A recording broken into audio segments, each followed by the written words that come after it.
Ano nga ba ang Community Fire Auxiliary Group or CFAG? Sa ilalim ng Oplan Ligtas na Pamayanan ay ang Bayanihan Program. Ang programang ito ay naglalayong muling maipanumbalik ang kaugaliang Pilipino ng pagtutulungan at kooperasyon sa pamayanan sa paghahanda at pagtugon sa sunog at iba pang sakuna. Sa ilalim ng programang ito ay ang pagbuo ng mga Community Fire Auxiliary Group or CFAG na ang pangunahing responsibilidad ay ang tugunan ng mga sunog sa pamayanan habang ang mga responding units ng BFP ay pupunta pa lamang sa lugar ng sunog. Bilang mga first responders, nakasalalay sa CFAG ang mga agap na pag-apula sa sunog at pagpapatupad ng iba pang aktibidad kagaya ng traffic control, rescue, evacuation at iba pa. Ang CFAG o ang bagong estruktura at organisasyon ng Barangay Fire Brigades ay binubuo ng mga miyembro ng pamayanan sa bawat purok o sitio. Sila ay sasailalim sa masusing pagsasanay at pagbabantay mula sa PFP sa pamamagitan ng itatalagang bumbero sa pamayanan. Paano natin bubuuin ng CFAG? Number 1. Kailangan makapagtatag ng CFAG sa bawat barangay sa buong bansa na magsisilbing first responder sa sandali ng sunog. Sa bawat CFAG na ito ay ang pagkakaroon ng CFAG subunits na tatawaging Community Fire Defense Subunit sa bawat sitio, purok o cluster ng 100 kabahayan. Number 2. Bago itatag ang CFAG, ay kailangan ng masinsinang pakikipag-ugnayan sa bawat LGU at barangay councils, liga ng barangay upang makuha ang kanilang pagsuporta sa programa. Number 3. Ang maitatalagang bumbero sa pamayanan sa bawat barangay ay ang siyang mangunguna sa pagbuo ng CFAG at sa tulong ng barangay council ang pagtatala ng magiging miyembro ng kanyang CFAG. Kasabay ng pagtatala ang pagkuha ng basic information at contact details ng bawat miyembro ng CFAG at ang pagbibigay ng identification card at certificates matapos ang kanilang magiging training.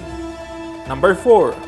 Sa pagsasagawa ng mga drills at simulation exercises, ang basic skills at training ng CFAG ang susubukin at i-evaluate sa kung paano nila isasagawa ang CFPP. Number 5. Ang CFAG ay magkakaroon ng mga sumusunod na responsibilidad.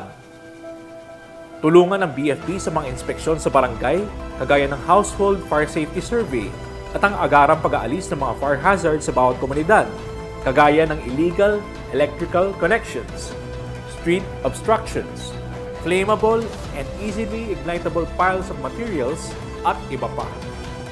Tulungan ng BFP sa pagpapalaganap ng mga fire prevention measures sa pamamagitan ng kanilang sariling mga programa sa barangay. Bumuo ng mga programa at action plans na nakatuon sa pag-iwas sa sunog sa kanilang pamayanan. Magsagawa ng evaluation sa buong pamayanan at magpatupad ng mga precautionary measures kagaya ng identifying hazards and obstructions to fire truck access, posting of alarm and evacuation signage, establishment of evacuation areas, setup of localized fire hydrants, especially in interior areas where accessibility of fire truck is not possible, proper marking of street fire hydrants, and provision of immediate firefighting implements such as fire hose, buckets, water drums, sandbags, etc. Tulungan ng mga responding teams ng BFP sa pag-apula ng sunog at magsagawa ng mga fire drills sa mga maitatalagang fire hazard zones. Ano-ano ang mga bahagi ng CFAG? Ang CFAG ay binubuo ng isang chief, kanyang assistant chief, at mga responding units. Ang chief ng CFAG ay otomatikong gagampanan ng kapitan ng barangay. Responsibilidad niya ang pangkalahatang pangangasiwa sa pagpapatupad ng CFPP at ang pagbuo ng CFAG. Obligasyon din niya ang pagpapatupad ng mga programang nakapaloob sa CFPP at maging ang mga trainings na kailangan pagdaanan ng mga CFAG members. Sa oras ng sakuna o sunog, siya ang tatayong initial commander bago mag-take over ang fire marshal ng BFP. Ang assistant chief naman ay otomatikong gagampanan ng barangay kagawad na itinalagang chairperson ng Committee on Public Safety, Peace and Order. Obligasyon niyang tulungan ng Chief CFAG sa pagpapatupad ng programang ito. CFAG Responding Units. Ang CFAG ay mayroong 6 na responding units na binubuo ng mga volunteers na mamamayan ng barangay na hindi bababa sa 5 miyembro bawat unit.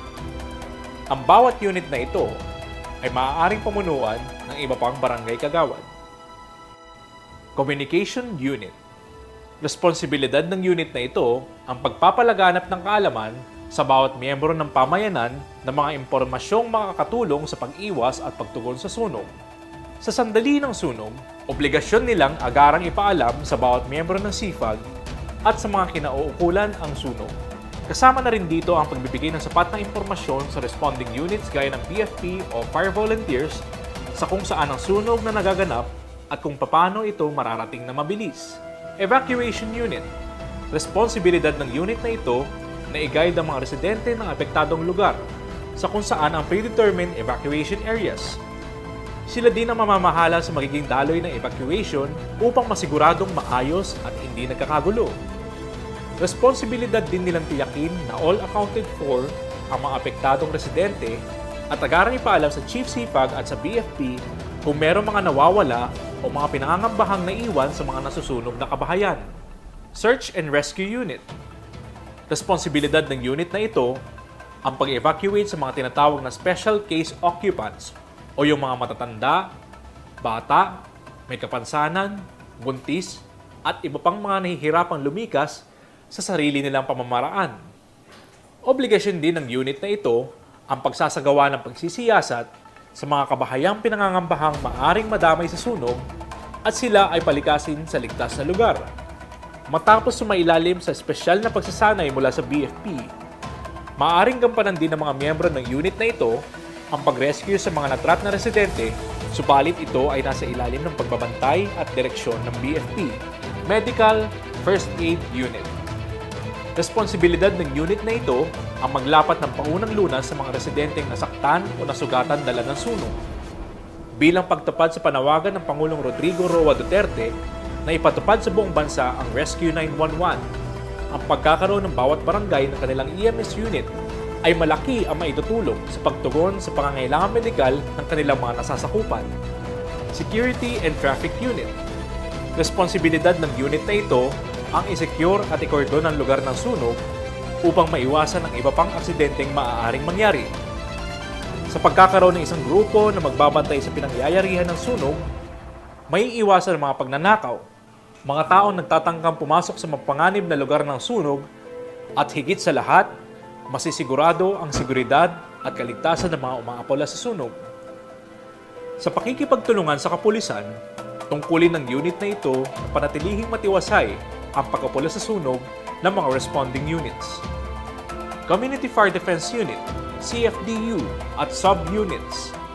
Nahati sa dalawang grupo ang unit na ito. Una ay ang CFDU, na nagsisilbing pangkalahatang responding unit ng SIFAG, at ang mga sub-units nito na itatatag sa bawat sitio, purok o house clusters. Ang bawat unit ng CFDU at CFDSU o sub-unit ay binubuo ng mga residente na hindi bababa sa 10 ang bilang.